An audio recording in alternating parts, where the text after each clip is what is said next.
Discuss करते हैं effect of change in conditions on equilibrium state. जी हाँ, कंडीशंस को चेंज करने पर हमारे पास इक्विलिब्रियम स्टेट किस तरीके से असरअंदाज होती है, ये हम अभी डिस्कस करेंगे।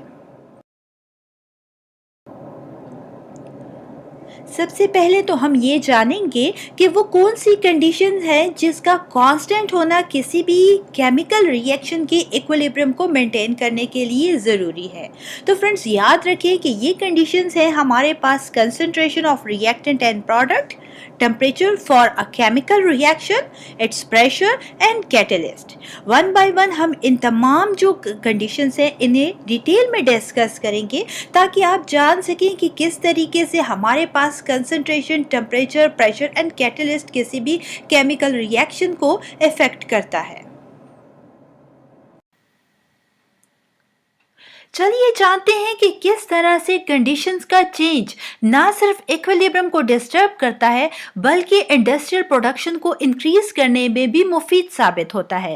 फ्रेंड्स, जैसे कि हम जानते हैं कि इक्विलिब्रियम स्टेट पर केमिकल रिएक्शन में हमारे पास कांस्टेंट कंसंट्रेशन होती है रिएक्टेंट एंड प्रोडक्ट की, क्योंकि rate of the forward reaction equal होता है rate of the reverse reaction के।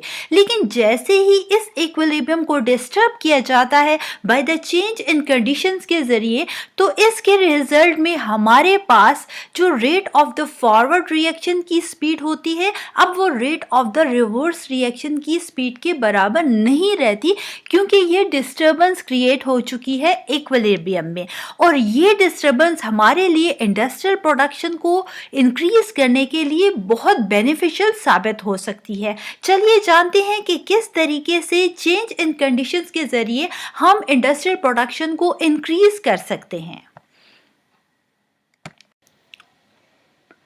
इंडस्ट्रियल प्रोडक्शन को इंक्रीज करने के लिए ये ज़रूरी है कि ज़्यादा से ज़्यादा प्रोडक्ट फॉर्मेशन हो, means rate of the forward reaction की स्पीड को बढ़ाया जाए, और ये तभी मुमकिन है कि जब इक्विलिब्रियम को डिस्टर्ब किया जाए।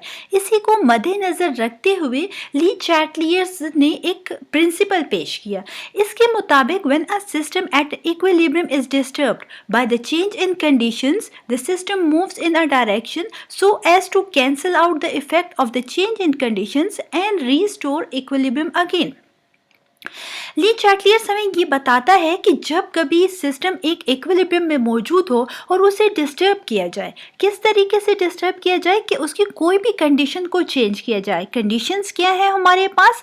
Concentration of reactant and product, temperature and pressure. इनमें से किसी एक कंडीशन को भी अगर चेंज करेंगे तो फ्रेंड्स याद रखें कि ये सिस्टम का जो इक्विलिब्रियम होगा वो डिस्टर्ब हो जाएगा। इसके रिजल्ट में सिस्टम कोशिश करेगा कि ऐसी डायरेक्शन में मूव करे, चाहे वो फॉरवर्ड डायरेक्शन है चाहे वो रिवर्स डायरेक्शन है, इन दोनों में से किसी भी ऐसी डायरेक्शन में मूव करेगा कि इस इफेक्ट को, जो चेंज का इफेक्ट है, इसको कैंसल आउट करे और दोबारा से एक न्यू इक्विलिब्रियम जो है वो एस्टेब्लिश करे। फर्स्ट है हमारे पास effect of the change in condition on equilibrium state. जी हाँ, किस तरीके से कंसंट्रेशन का चेंज किसी भी रिवर्सिबल रिएक्शन की इक्विलिब्रियम स्टेट को असरअंदाज करता है। चलिए जानते हैं। इसके लिए हम कंसीडर करते हैं एक जनरल रिवर्सिबल रिएक्शन जहाँ पर reactant A and B react कर रहे हैं और C and D product formation हो रही है। सपोज करें कि ये रिएक्शन इस टाइम पर हमारे पास इक्विलिब्रियम स्टेट में मौजूद है, मींस कांस्टेंट कंसंट्रेशन है रिएक्टेंट एंड प्रोडक्ट के। अब क्या करते हैं कि हम यहाँ पर कंसंट्रेशन को चेंज करते हैं। कंसंट्रेशन को चेंज करने का मतलब ये है कि हम रिएक्टेंट या प्रोडक्ट में से किसी एक की भी अगर कंसंट्रेशन चेंज करेंगे तो याद रखिए फ्रेंड्स कि हमारे पास ये चेंज इन कंसंट्रेशन कहलाएगी और ये इक्विलिब्रियम स्टेट को डिस्टर्ब कर देगी। फ्रेंड्स, सबसे पहले हम ये देखेंगे कि हम जब रिएक्टेंट की कंसंट्रेशन को इंक्रीज करते हैं तो इसके रिजल्ट में हमारे पास इक्विलिब्रियम पर क्या असर होगा। फ्रेंड्स, यहाँ पर हम इक्विलिब्रियम स्टेट में कंसंट्रेशन रिएक्टेंट की इंक्रीज कर देते हैं। जैसे ही हम कंसंट्रेशन रिएक्टेंट की इंक्रीज करेंगे तो इसके रिजल्ट में हमारे पास ये रिएक्शन अब इक्विलिब्रियम में मौजूद नहीं है, मींस इक्विलिब्रियम डिस्टर्ब हो चुका है। लीशेटलर्स प्रिंसिपल हमें कहता है कि जब कभी हमारे पास इक्विलिब्रियम डिस्टर्ब हो जाएगा किसी भी चेंज इन कंडीशन की वजह से, तो सिस्टम ऐसी डायरेक्शन में मूव करेगा कि वो उस चेंज के इफेक्ट को कैंसिल करे और दोबारा से इक्विलिब्रियम को अचीव कर ले। ठीक है, तो यहाँ पर हमारे पास रिएक्टेंट की कंसंट्रेशन क्योंकि अब बढ़ चुकी है, तो अब क्या होगा, ये जो रिएक्शन है ये फॉरवर्ड डायरेक्शन में मूव करेगा। क्यों मूव करेगा? ताकि ये जो change in concentration of reactant है इसके इफेक्ट को कैंसिल करे, ज्यादा तेजी से रिएक्टेंट प्रोडक्ट में कन्वर्ट होना शुरू हो जाएंगे, मींस फॉरवर्ड रिएक्शन होगा, ताकि ये रिएक्शन जो है अगेन जो है इक्विलिब्रियम स्टैब्लिश कर ले। चलिए जानते हैं कि जब हम कंसंट्रेशन रिएक्टेंट की डिक्रीज करेंगे तो उसका हमारे पास इक्विलिब्रियम स्टेट पर क्या असर होगा। फ्रेंड्स, अगेन हम वही रिवर्सिबल रिएक्शन लेते हैं और हम ये सपोज करते हैं कि हमारे पास ये रिएक्शन इस टाइम पर इक्विलिब्रियम में मौजूद है। Reactant A and B react करके प्रोडक्ट फॉर्मेशन कर रहे हैं सी एंड डी। ठीक है, अब यहाँ पर जैसे ही हम रिएक्टेंट की कंसंट्रेशन को डिक्रीज करेंगे तो ये इक्विलिब्रियम डिस्टर्ब हो जाएगा इस रिएक्शन का। और हम जानते हैं ली शैटलर्स प्रिंसिपल के मुताबिक कि जैसे ही इक्विलिब्रियम डिस्टर्ब होगा तो सिस्टम ये कोशिश करेगा कि ऐसी डायरेक्शन में मूव करे ताकि वो उस जो चेंज है उसके इफेक्ट को कैंसिल करे और दोबारा से इक्विलिब्रियम को मेंटेन कर ले। ठीक है फ्रेंड्स, अब यहाँ पर क्योंकि रिएक्टेंट की कंसंट्रेशन डिक्रीज हो चुकी है तो यही वजह है कि तेजी से प्रोडक्ट जो है अगेन रिएक्टेंट पे कन्वर्ट होना शुरू होंगे, मींस रिवर्स रिएक्शन या बैकवर्ड रिएक्शन होगा और इसके रिजल्ट में हमारे पास दोबारा से ये सिस्टम जो है अपना इक्विलिब्रियम जो होगा वो रिस्टोर कर लेगा। लेकिन याद रखें कि इंडस्ट्रियल प्रोडक्शन को बढ़ाने के लिए हमें ज़रूरत है फॉरवर्ड रिएक्शन की, ताकि हमारे पास तेज़ी से जो प्रोडक्ट हम चाहते हैं उसकी फॉर्मेशन हो और उसके लिए हमने हमेशा रिएक्टेंट की कंसंट्रेशन को इंक्रीज करना है, ना कि डिक्रीज करना है। क्योंकि जैसे ही हम रिएक्टेंट की कंसंट्रेशन को डिक्रीज करते हैं तो उससे हमारे पास बैकवर्ड या रिवर्स रिएक्शन की स्पीड बढ़ जाती है और हम ऐसा नहीं चाहेंगे, क्योंकि इससे हमारी प्रोडक्शन जो होगी कम होगी बजाय बढ़ने के। अब तक हमने ये जाना कि इंडस्ट्रियल प्रोडक्शन को इंक्रीज करने के लिए फॉरवर्ड रिएक्शन का इंक्रीज होना ज़रूरी है, मींस रिएक्टेंट की कंसंट्रेशन को इंक्रीज करके हम अपनी प्रोडक्शन को बढ़ा सकते हैं। ठीक है, अब हम ये जानेंगे कि जब हम प्रोडक्ट की बात करते हैं कि प्रोडक्ट की कंसंट्रेशन में चेंज से हमारे पास इक्विलिब्रियम पर क्या असर होगा और इंडस्ट्रियल प्रोडक्शन पर हमारे पास क्या इफेक्ट होगा। फ्रेंड्स, सबसे पहले ये जानते हैं कि जब हम प्रोडक्ट की कंसंट्रेशन को डिक्रीज करेंगे तो उसका इक्विलिब्रियम स्टेट पर क्या असर होगा और हमारे पास प्रोडक्शन फॉर्म जो होगी उस पर किस तरीके से वो असरअंदाज होगा। हम जैसे ही प्रोडक्ट की कंसंट्रेशन को डिक्रीज करेंगे तो आप देखेंगे कि इक्विलिब्रियम अगेन डिस्टर्ब हो जाएगा और इस इक्विलिब्रियम को अचीव करने के लिए हम जानते हैं कि ली शैटलर्स प्रिंसिपल हमें बता रहा है कि ये सिस्टम उस डायरेक्शन में मूव करेगा जहां पर ये इस इफेक्ट को कैंसिल आउट करेगा और दोबारा से हमारे पास ये इक्विलिब्रियम को रीस्टोर कर लेगा। फ्रेंड्स, क्योंकि प्रोडक्ट की हमने कंसंट्रेशन को डिक्रीज कर लिया तो अब हमारे पास ज़्यादा तेज़ी से रिएक्टेंट प्रोडक्ट में कन्वर्ट होना शुरू हो जाएंगे, मींस फॉरवर्ड रिएक्शन होगा और इस फॉरवर्ड रिएक्शन के रिजल्ट में हमारे पास जो प्रोडक्ट फॉर्मेशन है वो बढ़ जाएगी, क्योंकि फॉरवर्ड रिएक्शन तेज़ी से हो रहा है, ज़्यादा से ज़्यादा रिएक्टेंट प्रोडक्ट भी कन्वर्ट हो रहे हैं, तो हमारे पास इंडस्ट्रियल प्रोडक्शन के लिए प्रोडक्ट का कम करना बेस्ट है। ठीक है फ्रेंड्स, अब क्या होगा, तेज़ी से फॉरवर्ड रिएक्शन होगा ताकि इस इफेक्ट को कैंसिल आउट करे और दोबारा से इक्विलिब्रियम को अचीव कर ले।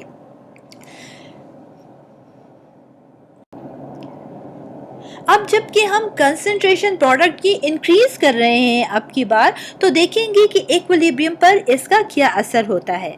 फ्रेंड्स, जैसे ही हम कंसंट्रेशन प्रोडक्ट की इंक्रीज करेंगे, इक्विलिब्रियम हमारे पास डिस्टर्ब हो जाएगा।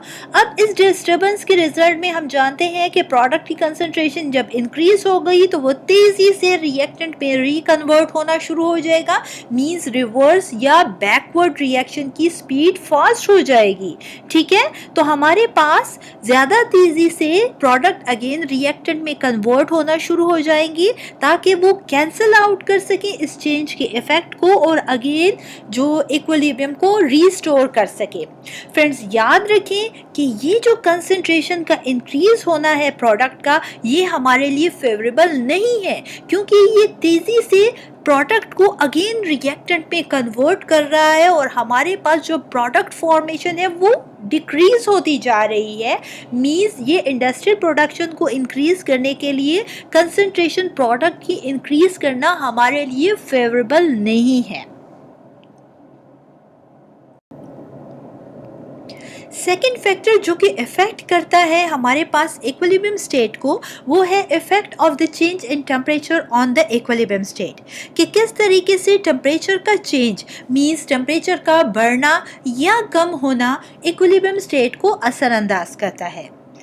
Friends, according to the Lee-Shatler's principle, when a system at equilibrium is disturbed by the change in temperature, the system moves in a direction so that the added heat is absorbed and restores equilibrium again.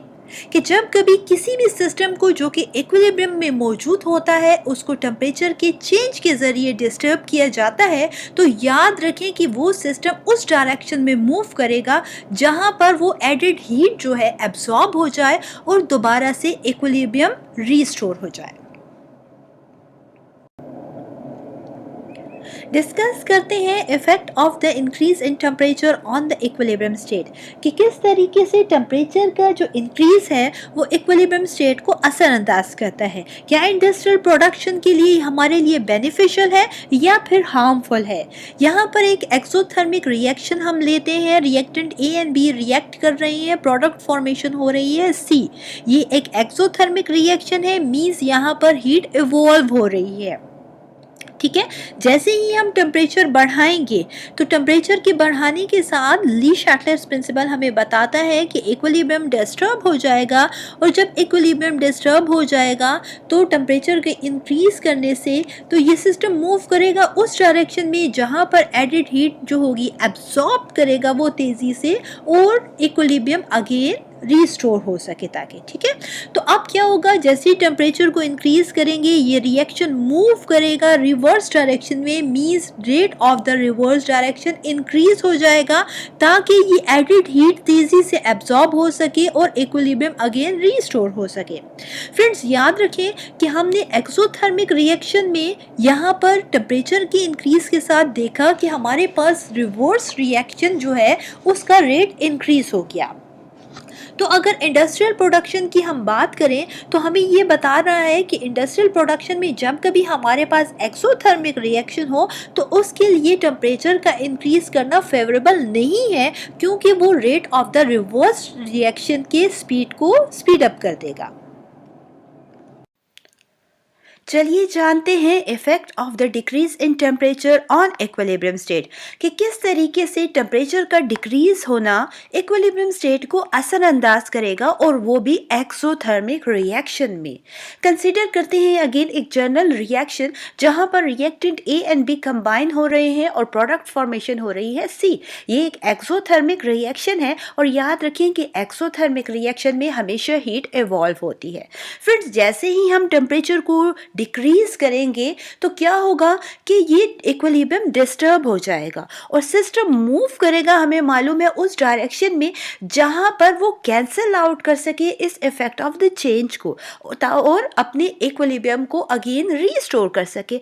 तो अब की बार क्या होगा कि exothermic reaction में जब हम temperature को डिक्रीज करेंगे तो फ्रेंड्स याद रखिए ये सिस्टम मूव करेगा फॉरवर्ड रिएक्शन में। ठीक है, means rate of the forward reaction की स्पीड जो है वो बढ़ जाएगी टेम्परेचर के डिक्रीज के साथ। ताकि इस इफेक्ट को वो कैंसिल आउट कर सके और रिस्टोर कर सके इक्विलिब्रियम को। अब फ्रेंड्स, आपकी बार ये टेम्परेचर का डिक्रीज करना हमारे लिए फेवरेबल है इंडस्ट्रियल प्रोडक्शन को इंक्रीज करने के लिए। क्यों? क्योंकि जैसे ही हमने एक्सोथर्मिक रिएक्शन में टेम्परेचर को डिक्रीज किया तो आप देख सकते हैं कि rate of the forward reaction की स्पीड जो है वो हमारे पास बढ़ गई। तो अब की बार हमारे पास जो प्रोडक्ट फॉर्मेशन है वो इंक्रीज होगी टेम्परेचर की डिक्रीज के साथ एक्सोथर्मिक रिएक्शन में। यही वजह है कि हम कहते हैं कि टेम्परेचर का डिक्रीज होना एक्सोथर्मिक रिएक्शन के लिए फेवरेबल है। अब की बार हम जानेंगे कि टेम्परेचर के चेंज का क्या इफेक्ट होता है इक्विलिब्रियम स्टेट पर जब हमारे पास एंडोथर्मिक रिएक्शन हो। एंडोथर्मिक रिएक्शन में फ्रेंड्स हम जानते हैं कि हीट जो है वो एब्जॉर्ब होती है, ना कि इवॉल्व हो। तो आप देख सकते हैं कि अगेन एक जर्नल रिएक्शन हमने कंसिडर किया है। यहाँ पर reactant A and B combine हो रहे हैं और प्रोडक्ट फॉर्मेशन हो रही है सी। अब क्या करेंगे, इस एंडोथर्मिक रिएक्शन में हम टेम्परेचर को इंक्रीज करके देखेंगे कि इसका क्या इफेक्ट होता है इक्विलिब्रियम स्टेट पर, और हमारे लिए इंडस्ट्रियल प्रोडक्शन के लिए क्या एंडोथर्मिक रिएक्शन का टेम्परेचर इंक्रीज करना फेवरेबल है या नहीं। अब फ्रेंड्स, जैसे ही हम टेम्परेचर को इंक्रीज करेंगे एंडोथर्मिक रिएक्शन में तो क्या होगा, इक्विलिब्रियम डिस्टर्ब हो जाएगा और हमारे पास rate of the forward reaction जो है वो बढ़ जाएगा। अब जैसे ही rate of the forward reaction बढ़ेगा फ्रेंड्स तो क्या होगा, अब ये तेजी से हमारे पास रिएक्टेंट प्रोडक्ट में कन्वर्ट होना शुरू हो जाएंगी ताकि ये जो हमने टेम्परेचर का इंक्रीज किया है इसके इफेक्ट को कैंसल आउट कर सके और अगेन रीस्टोर कर सके इक्विलिब्रियम को। आप देख सकते हैं कि एंडोथर्मिक रिएक्शन में हमने जैसे ही टेम्परेचर इंक्रीज किया तो rate of the forward reaction जो है इसकी स्पीड बढ़ गई। अब ये rate of the forward reaction का बढ़ जाना हमारे लिए इंडस्ट्रियल प्रोडक्शन के लिए हम जानते हैं कि फेवरेबल है, क्योंकि इसके रिजल्ट में हमारे पास जो प्रोडक्ट फॉर्मेशन है उसकी स्पीड जो होती है वो बढ़ जाती है। हम ज़्यादा से ज़्यादा प्रोडक्ट जो है वो फॉर्मेशन इंक्रीज कर सकते हैं। फ्रेंड्स, यही वजह है कि एंडोथर्मिक रिएक्शन की अगर हम बात करें तो यहाँ टेम्परेचर का इंक्रीज होना इंडस्ट्रियल प्रोडक्शन के लिए फेवरेबल है। चलिए जानते हैं कि एक्सोथर्मिक रिएक्शन में जब हम टेम्परेचर डिक्रीज करेंगे तो उसका इक्विलिब्रियम स्टेट पर क्या असर होगा। फ्रेंड्स, हमारे पास एक जर्नल रिएक्शन है जहां पर reactant A and B combine कर रहे हैं और प्रोडक्ट फॉर्मेशन हो रही है सी। क्योंकि ये एक एंडोथर्मिक रिएक्शन है मींस यहाँ पर जो हीट होगी वो एब्सॉर्ब होती है। ठीक है, तो जैसे ही हम टेम्परेचर को डिक्रीज करेंगे इक्विलिब्रियम डिस्टर्ब हो जाएगा और अब की बार जो है ये मूव करेगा रिवर्स डायरेक्शन में ताकि जो हमारे पास ये effect of the change in temperature है इसकी इफेक्ट को कैंसल आउट कर सके। जो डिक्रीज इन टेम्परेचर हमने किया इसके इफेक्ट को कैंसल आउट करने के लिए ये रिवर्स डायरेक्शन में मूव करेगा तेजी से ताकि इस इफेक्ट को कैंसल आउट कर सके और अगेन रीस्टोर कर सके इक्विलिब्रियम को। फ्रेंड्स, देख सकते हैं कि एंडोथर्मिक रिएक्शन में टेम्परेचर की डिक्रीज करने के साथ हमारे पास rate of the reverse reaction की स्पीड बढ़ गई और ये हमारे लिए इंडस्ट्रियल प्रोडक्शन के लिए फेवरेबल नहीं है। हम जानते हैं क्योंकि यहाँ पर तेजी से प्रोडक्ट जो होंगे अगेन रिएक्टेंट में कन्वर्ट होना शुरू हो जाएंगे और हमारे पास जो प्रोडक्ट फॉर्मेशन है वो कम से कम रह जाएगी। यही वजह है कि टेम्परेचर का डिक्रीज होना एंडोथर्मिक रिएक्शन के लिए फेवरेबल नहीं है, बल्कि टेम्परेचर का इंक्रीज एंडोथर्मिक रिएक्शन के लिए फेवरेबल होता है इंडस्ट्रियल प्रोडक्शन को बढ़ाने के लिए, क्योंकि इससे rate of the forward reaction का जो रेट होता है वो बढ़ जाता है। Effect of the pressure on equilibrium state कि किस तरीके से प्रेशर का इंक्रीज या डिक्रीज इक्विलिब्रियम स्टेट को असरअंदाज करेगा। फ्रेंड्स, सबसे पहली बात तो ये कि हमारे पास अगर रिएक्टेंट और प्रोडक्ट सॉलिड या लिक्विड फेज में मौजूद होंगे तो इस कंडीशन में हमारे पास प्रेशर का इंक्रीज या डिक्रीज मीन्स प्रेशर का चेंज होना इक्विलिब्रियम स्टेट को असरअंदाज नहीं करेगा। यहाँ तक कि अगर गैसियस स्टेट की हम बात करें कि रिएक्टेंट और प्रोडक्ट गैसियस स्टेट में हैं और हमारे पास नंबर ऑफ मोल्स या volume of reactant and product same है तो तब भी हमारे पास प्रेशर का चेंज इक्विलिब्रियम स्टेट को असरअंदाज नहीं करेगा। अब कब हमारे पास प्रेशर का चेंज इक्विलिब्रियम स्टेट को असरअंदाज करेगा? उस कंडीशन में करेगा कि जब हमारे पास नंबर ऑफ मोल्स या वॉल्यूम जो होगा रिएक्टेंट और प्रोडक्ट साइड पर डिफरेंट होगा, और वो भी गैसियस स्टेट पे। जैसे आप देख सकते हैं कि हमारे पास एक रिएक्शन है, सपोज करते हैं कि 1 mole of reactant A combine करते हैं 2 मोल्स ऑफ रिएक्टेंट B के साथ, और हमारे पास जो प्रोडक्ट फॉर्मेशन हो रही है वो 1 मोल ऑफ प्रोडक्ट है। ठीक है, यहाँ आप देख सकते हैं कि रिएक्टेंट जो है 1 मोल A and 2 moles of B combine हो रहे हैं, मीन्स 3 मोल्स हमारे पास रिएक्टेंट है, जबकि 1 मोल हमारे पास C है, मीन्स 1 मोल हमारे पास प्रोडक्ट है। तो यहाँ पर number of moles of reactant and product different है या इनका वॉल्यूम डिफरेंट है गैसियस स्टेट में। यही वजह है कि प्रेशर को अप्लाई करने से या प्रेशर की चेंज से हमारे पास डेफिनेटली कुछ ना कुछ रिजल्ट आएगा। अब हम देखेंगे कि क्या हमारे लिए प्रेशर का इंक्रीज इस केस में फेवरेबल होगा या नहीं। इंडस्ट्रियल प्रोडक्शन के पॉइंट ऑफ व्यू से भी इसे हम डिस्कस करेंगे। फ्रेंड्स, याद रखें कि जब कभी हम प्रेशर को इंक्रीज करेंगे, इस केस में जैसे कि यहाँ पर रिएक्टेंट साइड पे हमारे पास 3 मोल्स या 3 वॉल्यूम है और प्रोडक्ट साइड पे 1 मोल या 1 वॉल्यूम है, तो क्या करता है, जैसे ही हम प्रेशर को इंक्रीज करते हैं तो हमारे पास ये होता है कि इक्विलिब्रियम शिफ्ट कर जाता है ग्रेटर नंबर ऑफ मोल्स से to the lesser number of moles के। तो इस केस में हमारे पास जो rate of the forward reaction है वो इंक्रीज हो जाएगा। मींस ये इंडस्ट्रियल प्रोडक्शन के लिए अगर हमारे पास इस तरह की कंडीशन हो कि रिएक्टेंट की नंबर ऑफ मोल्स ग्रेटर हो और प्रोडक्ट के नंबर ऑफ मोल्स कम होंगे, तो इस कंडीशन में प्रेशर का अप्लाई करना हमारे लिए फेवरेबल होगा, क्योंकि हमें ज़्यादा से ज़्यादा प्रोडक्शन को हमारी बढ़ाएगा। दूसरी तरफ अगर हम ये देखें कि इसी कंडीशन में जो हमारे पास 1 mole of reactant A and 2 moles of reactant B combine हो रहे हैं और 1 मोल ऑफ प्रोडक्ट फॉर्मेशन हो रही है, तो अगर हम यहाँ पर प्रेशर को कम करेंगे तो क्या होगा। फ्रेंड्स, याद रखें कि इस कंडीशन में जहाँ पर number of moles of reactant ज़्यादा है और number of moles of product कम है, तो जैसे ही हम प्रेशर को डिक्रीज करेंगे तो याद रखिए कि ये सिस्टम मूव करेगा to the lesser number of moles से ग्रेटर नंबर ऑफ मोल्स की तरफ। Means rate of the reverse reaction जो होगा वो बढ़ जाएगा। और याद रखिए कि ये हमारे लिए इंडस्ट्रियल प्रोडक्शन को बढ़ाने के लिए भी हम जानते हैं कि फेवरेबल नहीं है, क्योंकि यहाँ पर rate of the reverse reaction या बैकवर्ड रिएक्शन की स्पीड जो है वो बढ़ जाएगी। Effect of catalyst on equilibrium state. Friends, जानते हैं कि कैटलिस्ट की एडिशन से क्या केमिकल रिएक्शन में इक्विलिब्रियम असरअंदाज होता है या नहीं। Friends, catalyst has no effect upon the equilibrium concentration of reactant and product. याद रखें कि जब कभी किसी भी केमिकल रिएक्शन में हम कैटलिस्ट को ऐड करते हैं तो वो कभी भी इक्विलिब्रियम कंसंट्रेशन रिएक्टेंट और प्रोडक्ट की डिस्टर्ब नहीं करता। मींस इक्विलिब्रियम कंसंट्रेशन रिएक्टेंट और प्रोडक्ट की वही रहेगी जो कैटलिस्ट के ऐड करने से पहले थी। Catalyst only accelerates the rate of the forward and the backward reaction to the same extent in a shorter time to attain the equilibrium faster।